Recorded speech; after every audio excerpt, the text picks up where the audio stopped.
ಒಂದು ಸಲ ಬುದ್ಧ ಹೊರಟಿರ್ತಾನೆ. ಆತನ ಒಂದು ಬಟ್ಟೆ, ಅದಕ್ಕೆ ಚೀವರ ಅಂತಾರೆ, ಒಂದು ಪಾತ್ರೆ, ಭಿಕ್ಷಾ ಪಾತ್ರೆ, ಅದನ್ನು ಶಿಷ್ಯನ ಕೈಯಾಗ ಕೊಟ್ಟಿರ್ತಾನೆ. ಅವನ ಹತ್ತಿರ, ಬುದ್ಧನ ಹತ್ತಿರ ಸಾವಿರಾರು ಜನ ಭಿಕ್ಷುಗಳಿದ್ದರು. ಭಿಕ್ಷುಗಳಂದರೆ ಮನೆ ಮಾರ ಬಿಟ್ಟು ಆ ಬುದ್ಧನ ಹತ್ತಿರ ಇರುವಂಥ ಯುವಕರು. ಒಂದು ಸಲ ಎಲ್ಲರೂ ನಿರ್ಣಯ ಮಾಡಿದರು, ಬುದ್ಧನ ಹತ್ತಿರ ಇದ್ದು ಉಪಯೋಗ ಇಲ್ಲ ಅಂತ. ಒಮ್ಮೆ ಮಾಡ್ತಾರೆ ಅನೇಕ ಸಲ. ಏನದ ಇವನ ಹತ್ತಿರ ನಿಂತು ಭಿಕ್ಷಾ ಬೇಡ್ಕೋತ ತಿರುಗಾಡೋದ್ರಾಗ ಏನು ಅರ್ಥದ? ಏನು ಅರ್ಥದ? ಏನು ಬೋಧಿಸಾಕರೆ ಏನು ಬೋಧಿಸ್ತಾನೆ? ಆಶಾ ಬಿಡ್ರಿ ಅಂತಾನೆ ಅಷ್ಟೆ. ಇದನ್ನು ನಮಗೆ ಗೊತ್ತಿಲ್ಲೇನು? ಇಷ್ಟಕ್ಕಾಗಿ ಅವನ ಹತ್ತಿರ ಯಾಕೆ ಇರಬೇಕು ಅಂತ ಬಿಟ್ಟು ಆದರು. ಅವನ ಜೀವನದಾಗ ಕಥೆ ನೋಡ್ಬೇಕಷ್ಟದ್ದು. ಎಲ್ಲರೂ ಬಿಟ್ಟು ಹೋದ ಬಳಿಕ ಹೆಂಗಾಗಿರ್ಬೇಡ. ಕೊನೆಗೆ ಅವ ಶಿಷ್ಯ ಒಬ್ಬ ಯಾವ ಬಟ್ಟೆ ಪಟ್ಟೆ ತಕ್ಕೊಂಡು ಬರ್ತಿದ್ದ, ಅವನು ನಿಲ್ಲಿಸ್ದ ಬುದ್ಧನ. ಇದನ್ನು ತಗೊಳ್ಳಿ ಅಂತ ತಿಳ್ಕೊಂಡು ಬುದ್ಧನ ಅರಿವಿ ಬುದ್ಧನಿಗೆ ಕೊಟ್ಟು, ಅವನದು ಭಿಕ್ಷಾಪಾತ್ರೆ ಅವನ ಕೈ ಕೊಟ್ಟು ನಾನು ಹೋಗ್ತೀನಿ ಅಂದ. ಇದು ಎಷ್ಟು ಮಜಾ ಅದ. ಈಗ ನಿಮ್ಮ ಮನ್ಯಾಗ ಹಿಂಗೆ ಅಕಸ್ಮಾತ್ ಹಿಂಗೆ ಅಂದರೆ, ತಗೋರಿ ನಿಮ್ಮ ಕೀಲಿಕಾಯಿ ನಿಮ್ಮದೆಲ್ಲ ತಗೋರಿ ನಾವು ಹೋಗ್ತೇವಿ ಅಂದರೆ ಹೆಂಗಾಗ್ತದೆ ಹೇಳಿ? ನೀವರೇ ಹೋಗ್ರಿ, ಅವ್ರೇ ಹೋಗಲಿ, ಒಬ್ಬರು ಹೋಗ್ತೇವಿ ಅಂದ್ರೆ ಗತಿಯ. ಆದರೆ ಬುದ್ಧನ ಮುಖದ ಮೇಲೆ ಒಂದೇಟು ಬದಲಾವಣೆ. ಮುಗುಳು ನಕ್ಕ ಬುದ್ಧ, ಆಯಿತು ಅಷ್ಟೆ. ಅವ ಹೊರಗೇನು ಹೋದ, ಅವಾಗ ಉಳಿದವರು ಭೇಟಿ ಆದರು. ಏನಂದ ಬುದ್ಧ, ನೀನು ಬಂದಿಯಲ್ಲ? ಅವರು ಮುಗುಳು ನಕ್ಕರು. ಅಂದ್ರೆ ಬಹಳ ದೊಡ್ಡ ಜ್ಞಾನಿ ಇರಬೇಕು ಅಂದ್ರೆ ಅವಾಗ. ಮತ್ತು ಒಬ್ಬೊಬ್ಬರು ಬಂದಾಗಲೂ ಸಹಿತ ಬುದ್ಧ ಅಷ್ಟೇ ಶಾಂತ. ಹೋದಾಗಲೂ ಶಾಂತ, ಬಂದಾಗಲೂ ಶಾಂತ. ಮನಸ್ಸು ಎಷ್ಟು ಸಹನ ಮಾಡಿಕೊಳ್ತದೆ. ಹಾನಿಯನ್ನೂ ಸಹನ ಮಾಡಿಕೊಳ್ತದೆ, ಲಾಭವನ್ನೂ ಸಹನ ಮಾಡಿಕೊಳ್ತದೆ. ಲಾಭ ಆದಾಗ ಭಾರೀ ಸಂತೋಷ ಪಡೋದು, ಹಾನಿಯಾದಾಗ ಬಹಳ ತಾಪ ಮಾಡಿಕೊಳ್ಳೋದು ಬುದ್ಧನೊಳಗೆ ಇರಲಿಲ್ಲ. ಬುದ್ಧನಲ್ಲಿ ಅದು ಇರಲಿಲ್ಲ. ಅದು ಸಮಾಧಾನ ಅಂತಾರೆ. ಇದ ತಪಸ್ಸು. ನೀವೀಗ ಮನೆಗೆ ಹೋಗ್ರಿ, ಮನ್ಯಾಗ ದೊಡ್ಡ ಜಗಳ ಆಯಿತು ಅಂತ ಇಟ್ಕೊಳ್ಳಿ. ಜಗಳ ಆಯಿತು, ಅವ್ರು ಹೇಳೋ ಸಾಮಾನು ನೀವು ತಂದಿಲ್ಲ ಅಂದರೆ ಜಗಳ ಶುರುವಾಯಿತು. ಬರೀ ಅವರೊಬ್ಬರೇ ಮಾತಾಡ್ತಿರ್ಬೇಕು, ನೀವು ಸುಮ್ಮನೆ ಇರಬೇಕು. ಇದು ಸಹನ, ಇದು ತಪಸ್ಸು. ಅವರು ಮಾತಾಡಿದರು, ನೀವು ಮಾತಾಡಿದ್ರಿ ಅಂದ್ರೆ ಜಗಳ. ಒಬ್ಬರು ಮಾತಾಡ್ತಾ ಇರಬೇಕು, ಅವ್ರದ್ದು ಪೂರ್ಣ ಮುಗಿಯೋ ತನಕ ತಣ್ಣಗೆ ಕುಂತಿದ್ರೆ ಅದೇ ತಪಸ್ಸ. ಎಂದು ಹೋಗಿ ಸುಮ್ಮನೆ ನೀವು ಪ್ರಯೋಗ ಮಾಡಿ ಅವರಿಗೆ ಮೊದಲೇ ಹೇಳ್ರಿ, ನೀವು ಬೇಕಾದ ಬೈರಿ ಎಂದ ರವಿವಾರದ ಬೇಕಾದಷ್ಟು ಸೂಟಿ ಬೈರಿ ಅಂತ. ಆದರೆ ಕುರ್ಚಿ ಮೇಲೆ ಅಲ್ಲೇ ಕೂತಿರ್ಬೇಕು, ನಕ್ಕೋತ್ ಅವರು ಬೈತಿರ್ಬೇಕು, ಇವ ನಗ್ತಿರ್ಬೇಕು. ಅದು ತಪಸ್ಸು. ಇದು ಪ್ರಾಕ್ಟಿಕಲ್ ಮಾಡಬೇಕಿದೆ. ಮೊದಲು ಮಾಡ್ತಿದ್ರು ಋಷಿಗಳಲ್ಲಿ. ಅವರೇನಿರ್ತಿದ್ರಲ್ಲ, ಜನ ಶಿಷ್ಯರಾಗಿ ಸಾಧಕರಾಗಿ ಬರ್ತಿದ್ರೋ ಅವರು ಬೈತಿದ್ರು, ಸಿಕ್ಕಾಪಟ್ಟೆ ಬೈತಿದ್ರು. ಅವ ಬೈದರು ಸುಮ್ಮನೆ ಇದ್ದ ಶಿಷ್ಯ ಅಂತ ತಗೋತಿದ್ರು. ವಾದ ಅಂದ್ರೆ ಭಾಳ ಚಲೋ ಆಯಿತು ಅಂತಿದ್ರು. ಅದು ತಪಸ್ಸ. ಹಾಗೆ ಇದೊಂದು ತಪಸ್ಸು, ಸಹನಶೀಲತಾ ಒಂದು ಇದ್ದರೆ ಜೀವನ ಬಹಳ ಹಗರಾಗ್ತದೆ, ಬಹಳ ಸುಲಭವಾಗ್ತದೆ. ಎಂದು ಹೋಗಿ ಸುಮ್ಮನೆ ತಾವೆಲ್ಲ ಪ್ರಯೋಗ ಮಾಡೋದು, ಸುಮ್ಮನೆ ಪ್ರಯೋಗ ಮಾಡಿ ಎಷ್ಟು ಮಜಾ ಇರ್ತದೆ, ಎಷ್ಟು ಆಶ್ಚರ್ಯ. ಮತ್ತು ಮನ್ಯಾಗ ಅಷ್ಟೇ ಮಾಡಬಾರ್ದು, ಹೊರಗೂ ಒಂದಿಷ್ಟು ಮಾಡೋದು, ಹೊರಗೂ ಒಂದಿಷ್ಟು ಏನರೇ ಮಾಡೋದು. ಸುಮ್ಮನೆ ಒಂದಿಷ್ಟು ಸೈಕಲ್ ಹೋದ ಅವ್ರ ಅಂಗಡಿ ಮುಂದೆ ಹಚ್ಚೋದು, ಅವ್ರು ಬೈತಿರ್ತಾರೆ, ಸುಮ್ಮನೆ ಬೈಸ್ಕೊಳ್ಳೋದು, ತಡ್ಕೊಳ್ಳಿ. ಇದು ಶಿಕ್ಷಣ ಸಾಧನ. ಇದೇ ಸಾಧನ ಆನಂದವಾಗಿರಬೇಕು ಮನುಷ್ಯ. ಇದು ತಪಸ್ಸ ಅಂತಾರೆ. ಯಾಕೆ? ಕಷ್ಟ ಭಾಳ ಅದ. ಸಹನ ಮಾಡಿಕೊಳ್ಳೋದು ಅತ್ಯಂತ ಕಷ್ಟದ್ದಿರೋದರಿಂದ ಇದಕ್ಕೆ ತಪಸ್ಸು ಅಂತ ಕರೀತಾರೆ. ಉತ್ತರ ಕೊಡೋದು ಬಹಳ ಸುಲಭ, ಆದರೆ ತಡ್ಕೊಳ್ಳೋದು ಬಹಳ ಕಷ್ಟ, ಬಹಳ ಕಷ್ಟ. ಇದಕ್ಕೆ ತಪಸ್ಸ ಮೊದಲನೇದ್ದಿದು ಸಹನ. ಮತ್ತು ಎಲ್ಲರೂ ಸಹನ ಮಾಡಿಕೊಳ್ಳೇಬೇಕು. ಬರೇ ಅವರೇ ಇವರೇ ಅಂತಲ್ಲ, ಇಡೀ ಮನುಷ್ಯ ಕುಲದಲ್ಲಿ ಒಬ್ಬ ಮನುಷ್ಯ ಸಹಿತ ಸಹನ ಇಲ್ಲದೆ ಸುಂದರ ಬದುಕನ್ನು ಸಾಗಿಸ್ಲಿಕ್ಕಾಗೋದಿಲ್ಲ. ಸ್ವಲ್ಪ ತಡ್ಕೊಳ್ಳೋದನ್ನು ಕಲಿತರೆ ಜೀವನ ಚೆನ್ನಾಗಿ ಸಾಗ್ತದೆ. ಆದ್ದರಿಂದ ಇದು ಬಹಳ ಶ್ರೇಷ್ಠವಾದ ತಪಸ್ಸ. ಇದು ಬಹಳ ದೊಡ್ಡ ತಪಸ್ಸು. ಒಂದು ಸಣ್ಣ ಕಥೆ ಹೇಳ್ತಾರೆ. ಒಬ್ಬ ಭಿಕ್ಷು ಬಂದ, ಅಂದರೆ ಭಿಕ್ಷುಕ. ಮನೆ ಮಾಲೀಕರು ಕರೆದ್ರೆ ಅವನಿಗೆ ಭಾಳ ಸಂತೋಷ ಆಯಿತು. ನಾನಾಗೆ ಹೋಗಬೇಕು, ಅವರಾಗೆ ಕರೀತಾರೆ, ಭಿಕ್ಷಾ ಕೊಡ್ತಾರೆ ಅಂತ ಭಾಳ ಮನೆಗೆ ಬಂದ ಕೂಡಲೇ ಅವ್ರ ಹೆಂಡತಿ ಬೈಯಕ್ಕೆ ಶುರು ಮಾಡಿದ್ರು. ತುಕಾರಾಮ ಕರ್ಕೊಂಬರಾಮ, ಮನೆಯಾಗಿದ್ರಲ್ಲ, ತರಂಗಿಲ್ಲ ಬಿಡಂಗಿಲ್ಲ, ಬರೀ ಇಂಥವ್ರನ್ನೆಲ್ಲ ಕರ್ಕೊಂಬರ್ತೀಯಲ್ಲ ಅಂತ ಅವರು ಬೈಯವ್ರು. ತುಕಾರಾಮ ಕರೆಯೋದು, ಹೆಂಡತಿ ಬೈಯೋದು. ಒಂದು ದಿವಸ ಒಬ್ಬ ಭಿಕ್ಷು ಬಂದ, ಸಂತ ಭಿಕ್ಷು ಬಂದ. ಮಾಲೀಕರು ಬೈದರು, ಇದು ಅವನು ಕರೆದರು, ಬಂದ. ಹೆಂಡತಿ ಸಿಕ್ಕಾಪಟ್ಟೆ ಬೈದ್ಲು, ಹೋದ. ಮತ್ತೆ ಕರೆದರು, ಮತ್ತೆ ಬಂದ. ಹೆಂಡತಿ ಬೈದ್ಲು, ಹೋದ. ಈಗ ಒಂದು 4-5 ಸಲ ಆಯಿತು. ಆವಾಗ ಹೆಂಡತಿ ವಿಚಾರ ಮಾಡಿದ್ಲು, ಕರೆದ್ರೆ ಬರ್ತಾನೆ, ಬೈದ್ರೆ ಹೋಗ್ತಾನೆ, ಆದರೆ ಏನೂ ತಿಳ್ಕೊಳ್ದಿಲ್ಲಲ್ಲ. ಈ ಮನೆಯವರು ಕೆಟ್ಟವ್ರು ಅದಾರ, ಅದಕ್ಕೆ ಈ ಮನೆಗೆ ಬರಬಾರ್ದು ಅಂತ ಅಲ್ಲಿಲ್ಲ. ಮನುಷ್ಯ ಕರೆದಾಗ ಹೆಂಗೆ ಗೆದ್ದ ಹೋಗಾಗೂ ಹಂಗೆ ಇರ್ತಾನಂದ್ರೆ ಇವ ದೊಡ್ಡವಿರಬೇಕು ಅಂತ ಆಕೆನೂ ಕರೆದ್ಲು. ಇದು ಸಹನಶೀಲತೆಯ ಪರಿಣಾಮ, ಸಹನಶೀಲತೆಯ ಪರಿಣಾಮ. ಆವಾಗ ಆತ ಹೇಳ್ತಾನೆ, ಮನೆ ಮಾಲೀಕ, ನೀನು ಎಂಥ ದೊಡ್ಡ ಗುಣ ಕಲ್ತಿಯಲ್ಲ. ಕರೆದ್ರೆ ಬರ್ತಿ, ಹೊಡೆದ್ರೆ ಹೋಗ್ತಿ, ಬೈದ್ರೆ ಹೋಗ್ತಿ, ಆದರೆ ಏನೂ 10 ಸಲ ಕರೆದ್ರೂ ಬರ್ತಿ, 10 ಸಲ ಬೈದರೂ ಹೋಗ್ತೀಯಲ್ಲ, ಏನೂ ತಿಳ್ಕೊಳ್ದಲ್ಲ. ಅವ ಅಂದ ಭಿಕ್ಷು, ಇದೇನು ದೊಡ್ಡ ಗುಣ, ಒಂದು ನಾಯಿ ಸಹಿತ ಮಾಡ್ತದೆ. ಕರೆದ್ರೆ ಬರ್ತದೆ, ಬೈದ್ರೆ ಹೋಗ್ತದೆ, ಮತ್ತೆ ಕರೆದ್ರೆ ಬರ್ತದೆ, ಬೈದ್ರೆ ಹೋಗ್ತದೆ. ಇದೇನು ದೊಡ್ಡ ಗುಣ ಅಂದ. ಅಷ್ಟು ಸುಲಭ ಅಲ್ಲ. ಅವ ಅಂದ ನಿಜ, ಆದರೆ ಅಷ್ಟು ಸುಲಭ ಅಲ್ಲ, ಅಷ್ಟು ಸುಲಭ. ಮನಸ್ಸಿಗೆ ನೋವಾಗ್ತದೆ. ಒಮ್ಮೆ ಪ್ರಯೋಗ ಮಾಡಿ ನೋಡಿ. ಒಂದು ವೇದಿಕೆ ಮೇಲೆ ನಿಮಗೊಂದು ಕುರ್ಚಿ ಹಾಕಿರ್ತಾರೆ. ಮೊದಲು ಯಾರೂ ಬಂದಿರೋದಿಲ್ಲ, ನಿಮ್ಮನ್ನೋದು ನಡು ಕುಂಡ್ರಿಸಿರ್ತಾರೆ.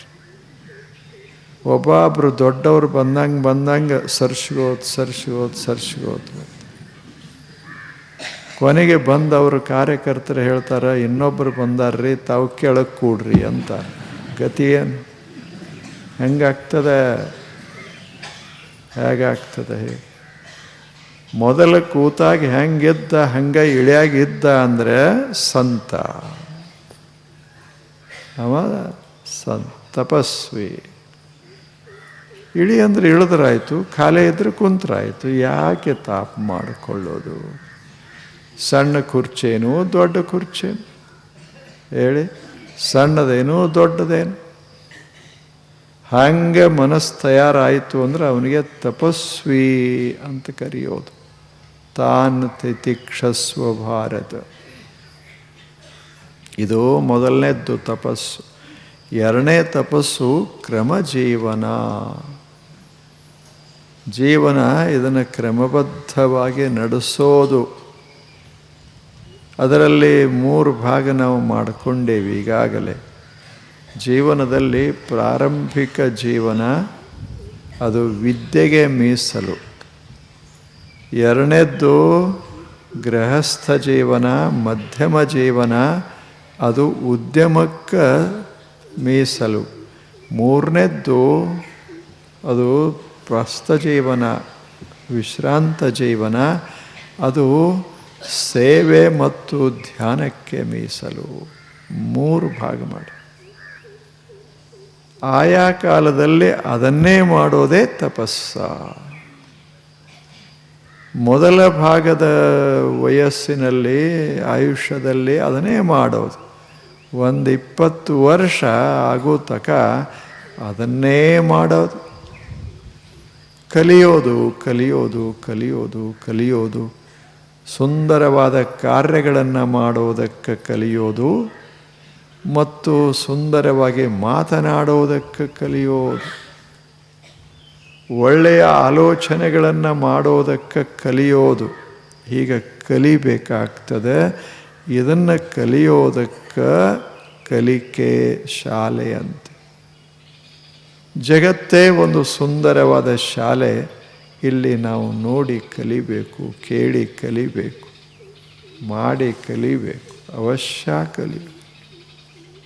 ಅದರಿಂದ ನಮ್ಮ ಭಾವಿ ಜೀವನ ಬಹಳ ಚೆಂದ ಆಗ್ತದೆ. ಇವಾಗ ಎಲ್ಲ ಕಲಿಯೋದು. ಆ ಬಳಿಕ ಎರಡನೇದಕ್ಕೆ ಬರ್ತೇವೆ, ಮಧ್ಯಮ ಜೀವನ. ಲಗ್ನ ಆದ ಬಳಿಕ ಮಕ್ಕಳ ಆಗಿ ಮಕ್ಕಳು ಆಗೋ ತನಕ ಇದು ಮಧ್ಯಮ ಜೀವನ. ಮಕ್ಕಳ ಲಗ್ನ ಆಗಿ 1-2 ಮಕ್ಕಳಾಗೋ ತನಕ ಮಧ್ಯಮ ಜೀವನ. ಇದು ಬಹಳ ಮಹತ್ವದ್ದು. ಇದು ಕ್ರಿಯಾತ್ಮಕ ಜೀವನ.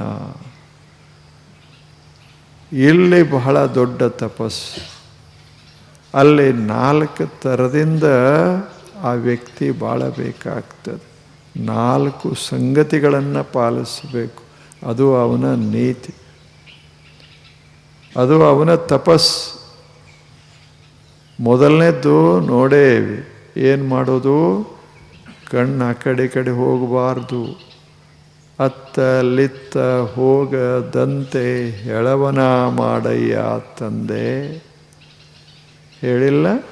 ಹಂಗೆ ಮನಸ್ಸು ಆ ಕಡೆ ಈ ಕಡೆ ಹರಿಬಾರ್ದು. ಯಾವಾಗ ಪ್ರಪಂಚದಾಗ ತೊಡಗೇವಿ ಅಂದಾಗ ನಿಷ್ಠೆ ಇರೋದು.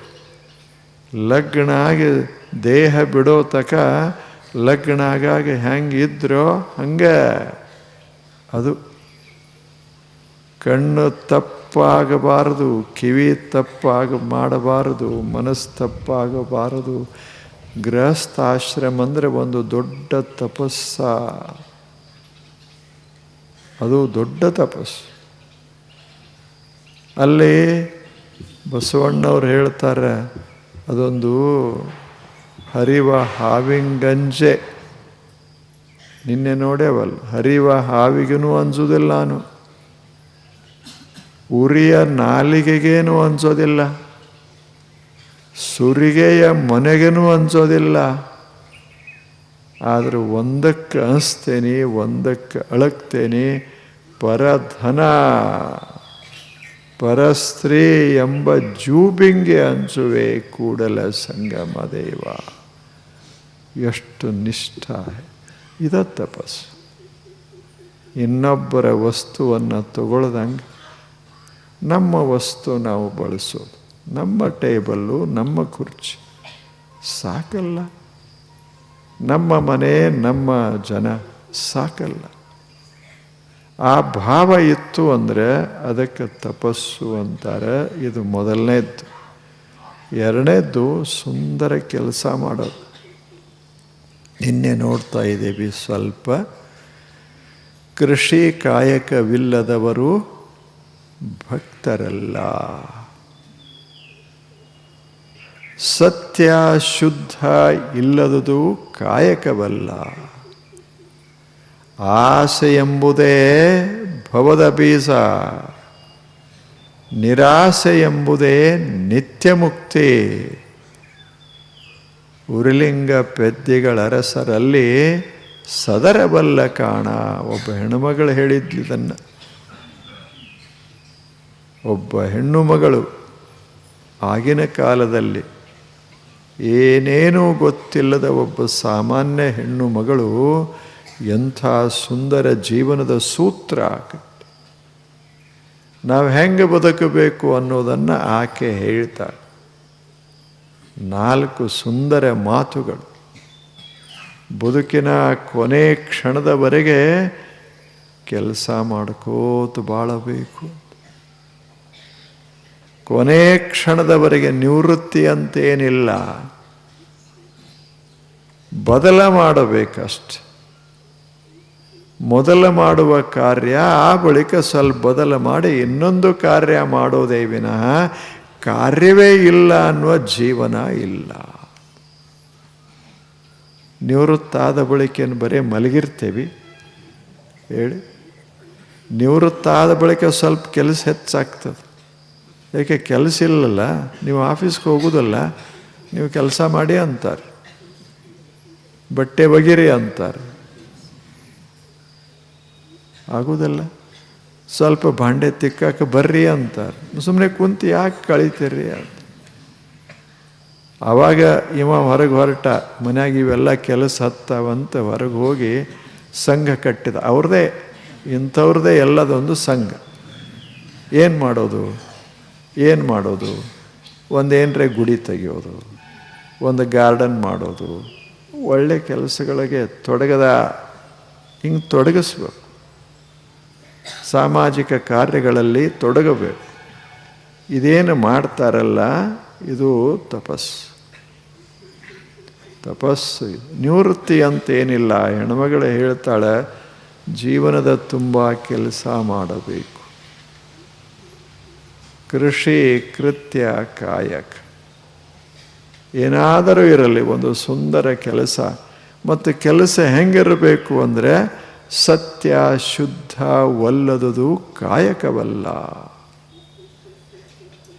ಆ ಕೆಲಸ ಹೆಂಗಿರಬೇಕು? ಪ್ರಾಮಾಣಿಕವಾಗಿರಬೇಕು ಮತ್ತು ಶುದ್ಧವಾಗಿರಬೇಕು. ಹಿತ ಉಂಟು ಮಾಡಬೇಕು. ಶುದ್ಧ ಅಂದರೆ ನನಗೂ ಹಿತ ಆಗಬೇಕು, 4 ಮಂದಿಗೆ ಹಿತ ಆಗಬೇಕು, ಅಂಥ ಕೆಲಸ ಮಾಡಬೇಕು.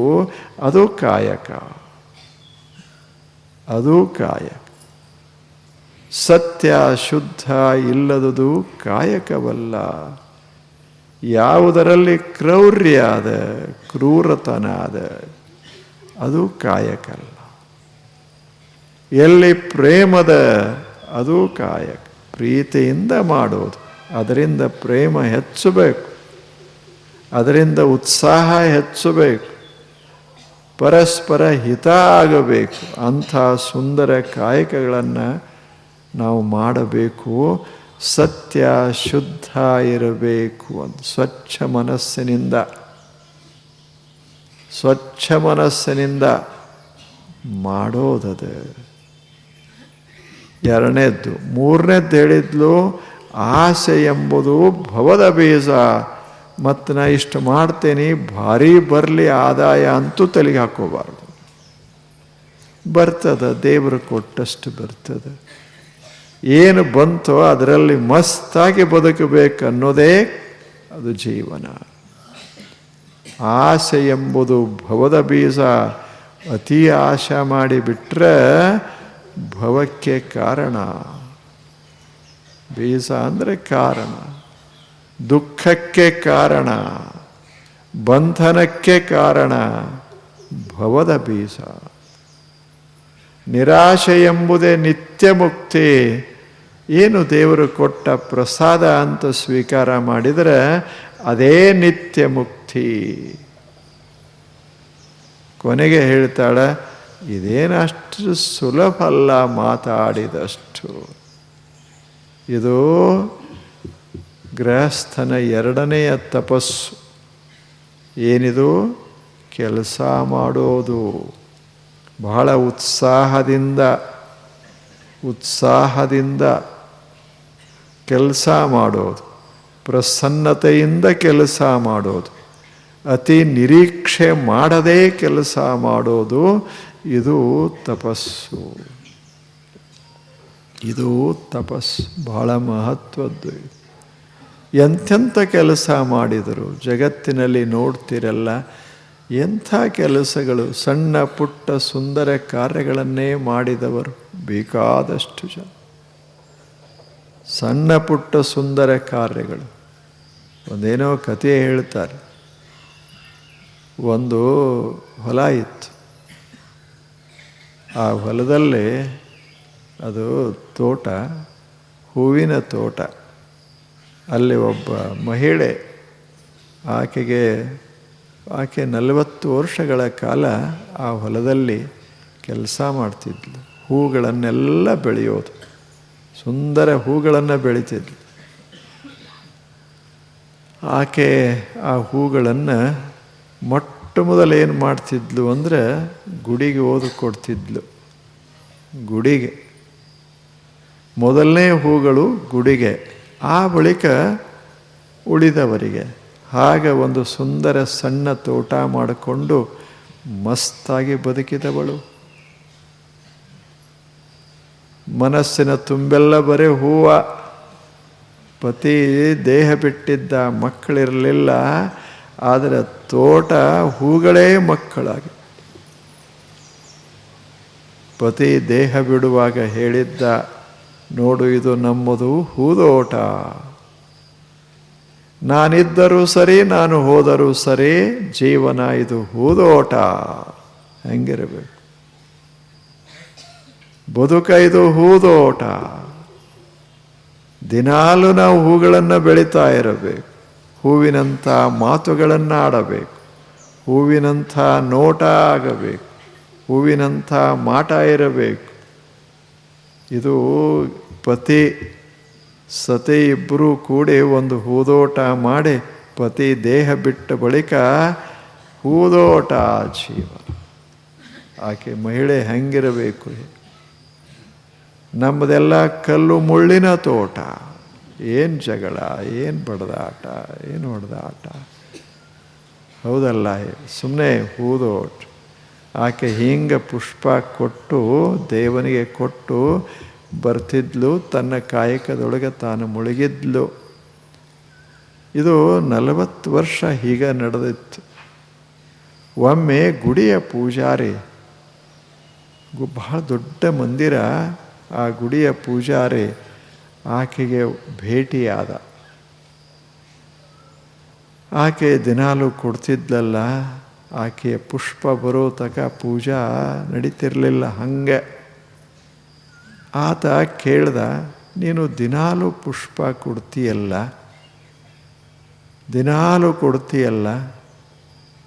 ನೀನು ಒಂದು ದಿವಸ ಗುಡಿ ಒಳಗೆ ಬರಲಿಲ್ಲ ಯಾಕೆ? ಮತ್ತು ಎಷ್ಟು ದಿನಾಲೂ ಕೊಡ್ತೀಯಲ್ಲ, ನಿನಗೇನು ಲಾಭ ಆಗ್ಯದ ಅಂತ ಕೇಳ್ದ. 2 ಪ್ರಶ್ನೆ. ಗುಡಿಯಾಗೆ ಯಾಕೆ ಬರಲಿಲ್ಲ? ಎಲ್ಲರೂ ಬರ್ತಾರೆ, ಕೊಡ್ಲಾರ್ದವರೆಲ್ಲ ಬರ್ತಾರೆ, ನೀನು ಕೊಡುವವಳು ಯಾಕೆ ಬಂದಿಲ್ಲ ಅಂತ. ಅವಾಗ ಆ ಮಹಿಳೆ ಹೇಳ್ತಾಳೆ, ಎಂಥ ಜೀವ,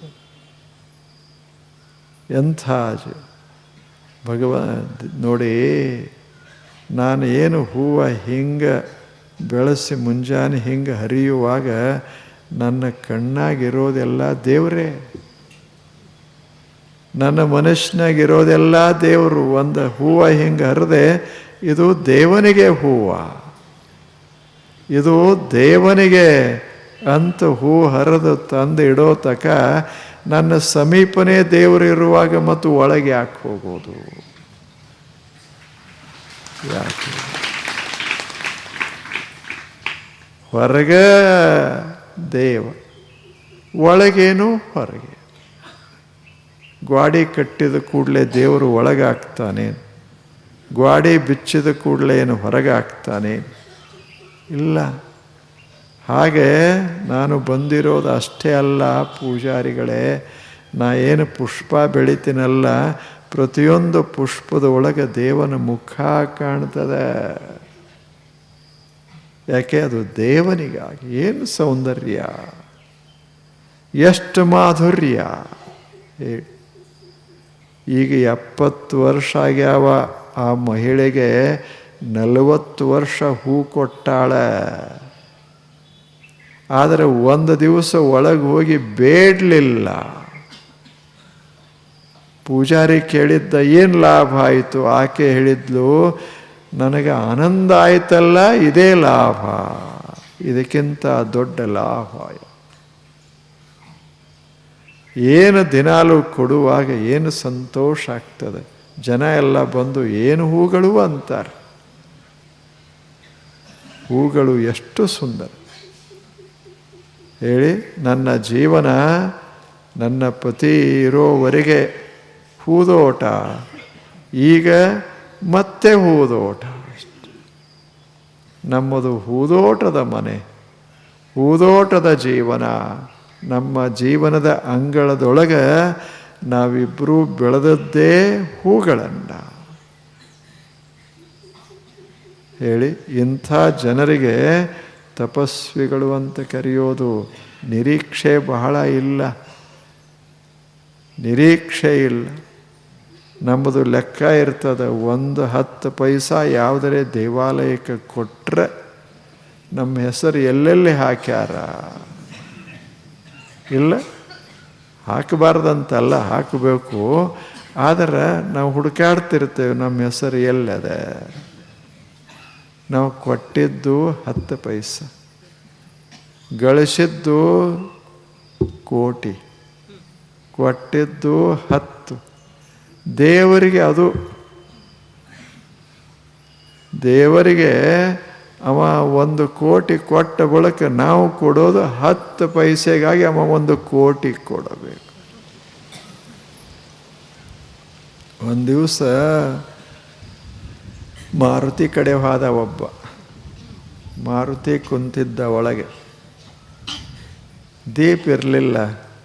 ಮಾರುತಿಗೆ ಯಾರು ಹಚ್ಚಬೇಕು? ಊರು ಹೊರಗೆ ಎಲ್ಲರೂ ದೊಡ್ಡ ದೊಡ್ಡ ದೀಪ ಊರಾಗ ಹಚ್ಚಿದ್ರು. ಒಬ್ಬ ಹೋಗಿ ದೀಪ ಇಲ್ಲ, ಇದನ್ನು ಹಚ್ಚಬೇಕು ಅಂತ ಅಲ್ಲಿ ಹಚ್ಚಿದ. ಹಚ್ಚಿ ಮಾರುತಿಗೆ ಹೇಳ್ದ, ನೋಡಿ ನಾನೊಂದು ದೀಪ ಹಚ್ಚೇನೆ, ನೆನಪಿರಲಿ. ನಾನು ಕೇಳ್ತೇನೆ, ಸಾವಕಾಶವರ ಕೇಳ್ತೇನೆ, ಇದನ್ನು ದೀಪ ಹಚ್ಚೇನಲ್ಲ, ನೆನಪಿಟ್ಟುಕೋ, ನೆನಪಿಟ್ಟುಕೋ. ನಂದೇನು ಬಹಳ ಬೇಡಿಕೆ ಇಲ್ಲ. ನಮ್ಮ ಹೊಲದ ಸಮೀಪ ಇನ್ನೊಂದು ಚಲೋ ಹೊಲ ಅದ ನನ್ನ ಹೆಸರಲ್ಲೇ ಆಗುವಂಗೆ ಅಷ್ಟು ಮಾಡು, ಸಾಕು, ದೀಪ ಹಚ್ತೇನೆ ಅಂದ. ಅವ ಅಂದ ಮಾರುತಿ, ನಿನ್ನ ದೀಪ, ನಿನ್ನ ಎಣ್ಣೆ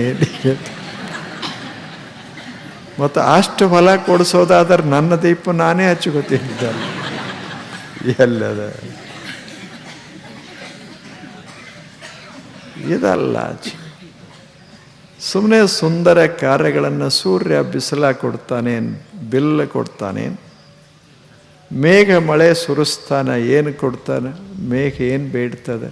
ಏನೂ ಬೇಡೋದಿಲ್ಲ. ಆದರೆ ಎಲ್ಲರೂ ಮೇಘವನ್ನು ಕೊಂಡಾಡ್ತಾರೆ, ಎಲ್ಲರೂ ಸೂರ್ಯನನ್ನು ಕೊಂಡಾಡ್ತಾರೆ. ಯಾಕೆ? ಅವ್ರಿಗೆ ಗೊತ್ತಿದೆ, ಸೂರ್ಯ ಇಲ್ಲ, ಮೇಘ ಇಲ್ಲ, ಜೀವನಿಲ್ಲ. ಸಹಜ ಬರ್ತದೆ. ಹಾಗೆ ನಾವು ಒಳ್ಳೆಯ ಕೆಲಸ ಮಾಡೋದದ ನಿರೀಕ್ಷಾ ಬಹಳ ಮಾಡಬಾರದು, ಇರಬೇಕು, ನಿರೀಕ್ಷೆ ಬಹಳ ಇರಬಾರದು. ಅದು ಇದು ಎರಡನೇದ್ದು. ದುಡಿಮೆ ಇರಬೇಕು, ಆದರೆ ನಿರೀಕ್ಷೆ ಬಹಳ ಇರಬಾರದು. ಆ ಬಳಿಕ ಏನು ನಮಗೆ ದೊರೀತದಲ್ಲ, ವಸ್ತು ರೂಪದಲ್ಲೇ ಇರಲಿ ಅಥವಾ ಸಂತೋಷದ ರೂಪದಲ್ಲೇ ಇರಲಿ, ಗೃಹಸ್ಥನಾದ ಮನುಷ್ಯ ಹಂಚಿಕೋಬೇಕು ಸುತ್ತಮುತ್ತ ಇದ್ದವರೊಂದಿಗೆ. ಏನೇ ಇರಲಿ, ಈಗ ಮಾಡ್ತಿರಲ್ಲ, ಈಗ ಶ್ರಾವಣ ಬಂತು, ಹಂಚ್ಕೊಳ್ಳೋದಿಲ್ಲ, ಮನೆಯಾಗೆಲ್ಲ ಮಾಡಿ ಇಟ್ಟಿರ್ತೀರಿ, ಮಾಡಿ ಇಡೋದಿಲ್ಲ, ಎಲ್ಲ ಸಿಹಿದು ಎಲ್ಲ ಮಾಡಿ ಇಟ್ಟಿರ್ತೀರಿ. ಈ ಮನೆಯವರು ಆ ಕಡೆ ಕಳಿಸ್ತಾರೆ, ಆ ಮನೆಯವರು ಈ ಕಡೆ ಕಳಿಸ್ತಾರೆ. ಎಲ್ಲ ಪದ್ಧತಿ, ಹಳ್ಳಿಗಳಲ್ಲಿ ಪದ್ಧತಿ ಅದ, ಶಹರದಾಗ ಗೊತ್ತಿಲ್ಲ. ಹಿಂಗೆ ಕಳಿಸ್ತಾರೆ. ಸಂತೋಷ. ನಾವು ಮಾಡಿದ್ದು ನೀವು ನೋಡ್ರಿ, ನೀವು ಮಾಡಿದ್ದು ನಾವು ನೋಡ್ರಿ, ಪರಸ್ಪರ. ಇದು ನಿಮ್ಮದು ನೀವ ತಿನ್ನಿರಿ, ನಮ್ಮದು ನಾವ ತಿಂತ. ಅದ್ರಾಗ ಏನು ಮಜಾ ಇರ್ತದೆ? ಏನು ಮಜಾ? ಅದೇ ಉಂಡಿರಲಿ, ಆದರೆ ನಾವು ಮಾಡಿದ್ದು ಅವ್ರ ಮನೆಗೆ ಹೋಗಬೇಕು, ಅವ್ರು ಮಾಡಿದ್ದು ನಮ್ಮ ಮನೆಗೆ ಬರಬೇಕು. ಹಾಗಿತ್ತು ಅಂದರೆ ಅದು ಹಂಚಿಕೊಳ್ಳೋದು. ಇನ್ನು ಎರಡನೇದ್ದು, ಎಲ್ಲಿ ತಿರುಗಿ ಬರ್ತದಂತಲ್ಲ, ಸುಮ್ಮನೆ ಹಂಚಿಕೊಳ್ಳೋದು, ಸಂತೋಷಕ್ಕಾಗಿ ಹಂಚಿಕೊಳ್ಳೋದು. ಬನ್ನಿ, ನಮ್ಮ ಹೊಲದಾಗ ಚಲೋ ಮಾವಿನಕಾಯಿಗಳದಾವ, ಒಂದು ದಿವಸ ಬಂದು ಒಂದು 4 ಮಾವಿನಕಾಯಿ ಯಾಕೆ ತಿನ್ನಬಾರದು ಅಂತ ಒಬ್ಬರಿಗೆ ಹೇಳುತ್ತೇವೆ. ಇಲ್ಲ, ಆ ಮನುಷ್ಯ ಪಾಪ ಬರ್ತಾನೆ, ಬಂದು 4 ಹಣ್ಣು ನೋಡಿ ತಿಂದು ಎಷ್ಟು ಸಂತೋಷ ಪಡ್ತಾನೆ. ಅದು ಧರ್ಮ, ಅದ ಧರ್ಮ.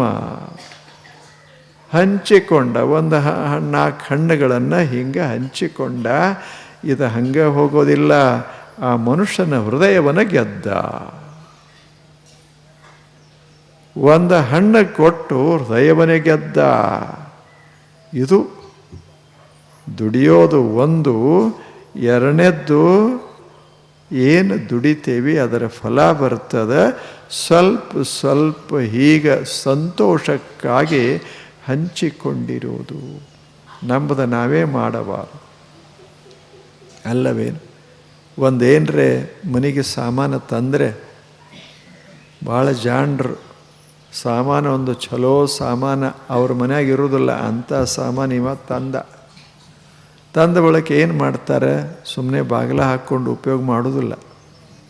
ಚಲೋ ಮಸ್ತ್ ಒಂದು ಕುರ್ಚಿ ತಂದಿರ್ತಾರೆ, ಭಾಳ ಚಲೋ, 10-20 ಸಾವಿರ.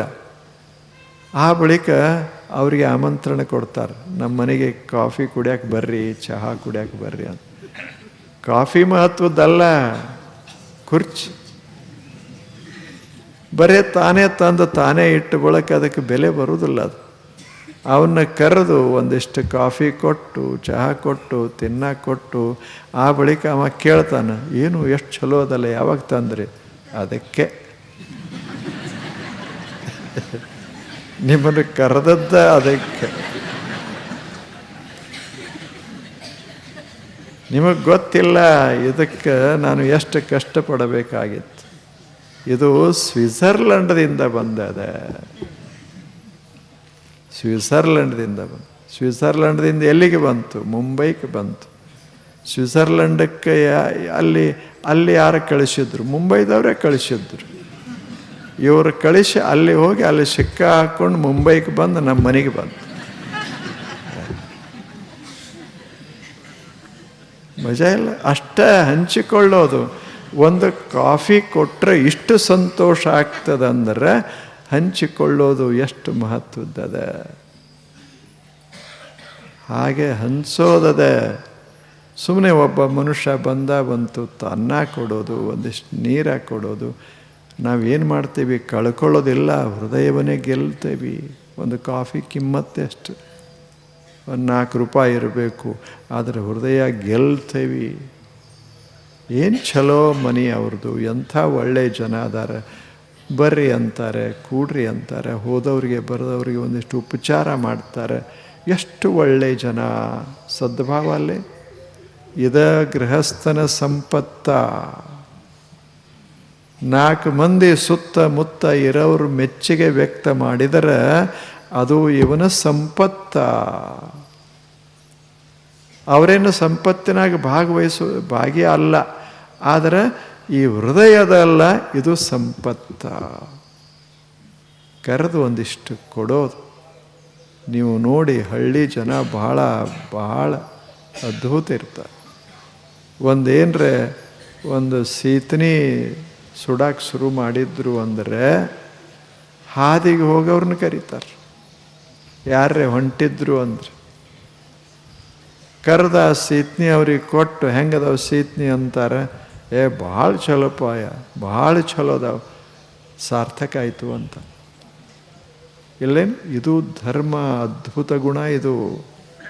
ಇದ ತಪಸ್ಸು. ಇದು ದುಡಿಯೋದು, ದುಡಿದದ್ದರಲ್ಲೇ ಸುಖ ಪಡೋದು, ಹಂಚಿಕೊಂಡು ಅಥವಾ ಅವರು ಕೂಡ ಆನಂದ ಪಡೋದು, ಇದು ಬಹಳ ಮಹತ್ವ.